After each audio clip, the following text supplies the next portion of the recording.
Welcome to Hannity tonight. We are in Tel Aviv reporting to you from the ground in Israel. And right behind me, by the way, is the Iron Dome that is protecting the people of Israel. Tonight, we take you to the front lines of Israel's war on terrorism. The people afraid to come outside. The children afraid. My children afraid. 7 missiles landing close to me. I go inside one of the many cavernous Hamas tunnels under Israel. Look at the level of sophistication here. You've got these cement walls and blocks. By the way, the construction overall, very solid. Very. This isn't going anywhere.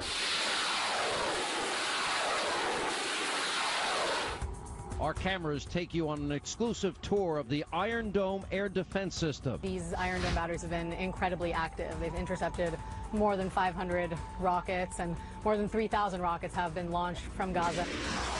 And you'll meet the brave men and women of the IDF. Our people in Israel are being attacked every day, are being threatened. It's something that I believe that we are the only country in the world that has to face such a threat. Tonight, Hannity on the ground in Israel, and it all starts right here, right now. A senior Israeli official says the Israeli government has accepted an Egyptian ceasefire proposal. Now, the 72-hour truce is set to begin on Tuesday morning, but given Hamas's record on the past ceasefires, well, can they be trusted this time? Fox's own Rick Leventhal, he is on the ground tonight. He is in Gaza City. He has the very latest. Rick. Sean, it's a good question. Fresh hope or false hope? The Israeli Security Cabinet approving this new 72-hour ceasefire agreement with Hamas, scheduled to start at 8 a.m. Tuesday. But we have seen this movie before. It's virtually the same deal that was in place last week, supposed to start Friday morning. 90 minutes later, Hamas killed 3 Israeli soldiers and broke that ceasefire agreement. We're told this one may have more promise because it was proposed by the Palestinians, encouraged by the Palestinians.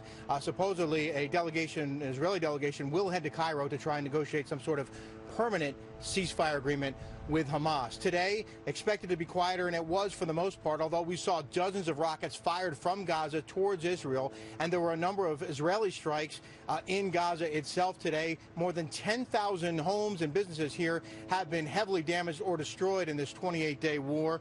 The Palestinians report more than 1,800 deaths here and more than 9,000 wounded, many of them civilians. But, of course, Israel blames Hamas for these civilian casualties, saying it's using weapons from civilian strongholds. It's firing weapons from homes, from schools, from businesses, and Israel says it has little choice but to respond when its nation is fired on. There were also some casualties in Jerusalem today, Sean, in a sort of bizarre attack carried out, the Israeli police say, by a Palestinian who's living in East Jerusalem. He stole, according to the Israeli police, a construction excavator and then used it to knock over a city bus. The bus was empty except for the driver, who was injured. Unfortunately, there was a passerby, a pedestrian, who was killed, a 29-year-old father of 5, before police opened fire and killed the man who had stolen this construction excavator. And, Sean, police tell us they are on alert for more possible attacks because there's so much animosity on both sides.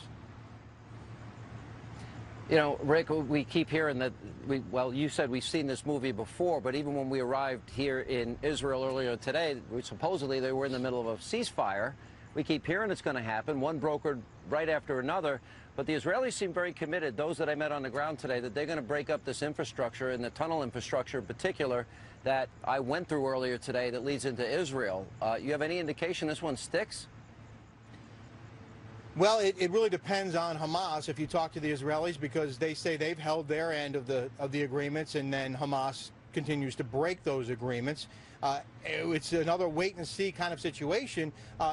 Israel is taking, as you know, a barrage of rockets on a daily basis. We saw a number of them fired from this location near our position here, and we saw that Iron Dome that you're with put to good use. We saw at least 3 rockets shot right out of the sky on the horizon as they headed in your direction. So the Iron Dome is being used. It's working for the most part.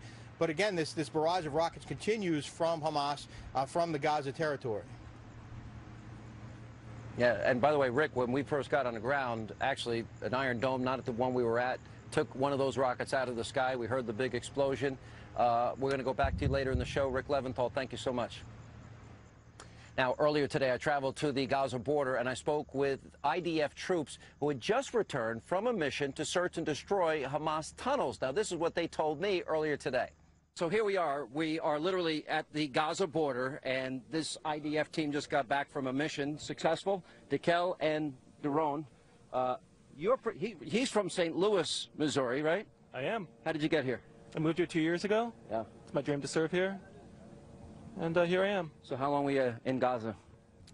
We've been here for about 3.5 months altogether since the war began 3 weeks ago. Been here from the very beginning. Yeah. Not much sleep? Not too much sleep now. Okay, so right behind us is where the Gaza is. How many rocket launching places did you see?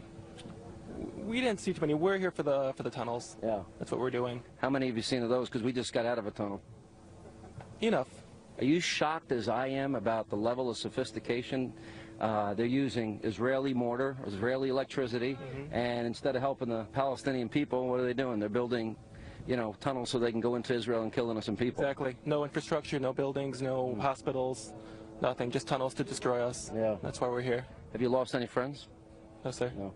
Tell us about, you're from Israel. I'm from North Carolina originally. You're from North Carolina?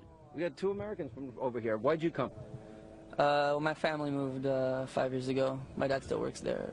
Yeah. Why did you feel you wanted to serve?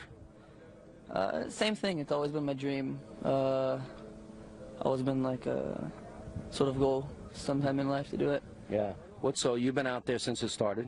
Yeah, I'm with him in the... Mostly tunnels? Yeah. Yeah.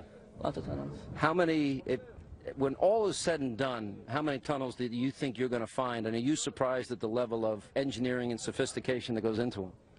Well, I'm not sure how many tunnels, but yeah, they're very sophisticated. Lots of things we didn't think we'd see in them. For example? Just the amount of money and time spent into making every single one of them. Right. It's look, anytime you're in a war zone, anytime you're in a tank, anytime you're next to an enemy that has in their charter that they want to kill you and destroy your country, it's dangerous. You think about it? Sure. Of course we think about it. Yeah. They're our neighbors, unfortunately. And what about people, both of you have this perspective because you both lived in the United States, and yet there are some people that keep saying, oh, Israel needs to engage in a ceasefire. What would you tell them, having seen all these tunnels, having seen the rockets being fired, some 3,000 of them, from your perspective, living here, what do you tell them that maybe don't understand? I'd say that it began with 3 weeks of rocket fire, and we didn't do anything. We said peace would be met with peace and calm would be met with calm, and it continued. The 4 the Israeli teenagers that were kidnapped and murdered, and we're not here to go to war with the Gazans. We're at war to destroy Hamas as much as we can, destroy the tunnels, make Israel a safer place to be. Pretty sick that they have a group of people for no real reason that has a charter that wants to obliterate Israel. That's what's in their charter. That's the people we have to make peace with. Is it possible? I don't see, unless they change, I don't see how that would be possible, do you? Not with Hamas in power. With the Palestinians, absolutely, but not with Hamas in power. Yeah. Do you agree with that? Yeah, definitely. And just to remind you, I mean, there were a couple of ceasefires in the middle. And the last ceasefire, they killed a bunch of... within 2 hours? Yeah, within 2 hours. They kidnapped supposedly a soldier? Body, I don't know. So. And it's supposed to be a ceasefire today. We saw one of the Iron Domes shoot so there's no ceasefire today either. That's every ceasefire. That's how it is. It's just one-sided. Here you can see life in a war zone. These guys every day. Imagine if you lived in a country, 3,000 rockets being fired into your cities, and a sophisticated tunnel network that was designed to kidnap your sons and daughters. How do I get up here? How y'all doing? How are you? You just got out of Gaza? Yes. Tell us about the operation. How'd it go? It was very exciting. A lot of pressure, almost no sleep. The soldiers here are they are excellent. How many tunnels did you find, and how many rocket launching areas did you find? Many tunnels. I guess every one of those monsters that we are standing on here, we have found about average of 5 tunnels. And how many rocket launchers? Some saw around the 10, and some didn't see. You know, also around the average of 7 or 8. Now this particular piece of machinery we are on, this goes in front of the tanks for the purpose of what? Okay, this monster clearing the path from mines on the ground. Right. I guess on the first day we cleared around 50 mines or 50 bombs on the way to the attacking path. So literally this would hit a bomb, it would go off, and would the guys inside be protected? Exactly. How many friends did you lose? I specifically, in my department, I mean, no one, everyone is okay, thank God. But I have some people that I knew very well that I lost, and also some of my soldiers knew a lot of people that are not here with us. Last question. Obviously, you've seen the tunnels, you've seen the rockets, you see 2/3 of the Israeli population now, they've been in bunkers in the last month. Why is this so important to you? Why is accomplishing this, risking your life, so important? They are fighting, you know, for the good guys. We can't stand that people are attacking us from hate and from reasons that are not reasonable. And coming up next, right here tonight on Hannity.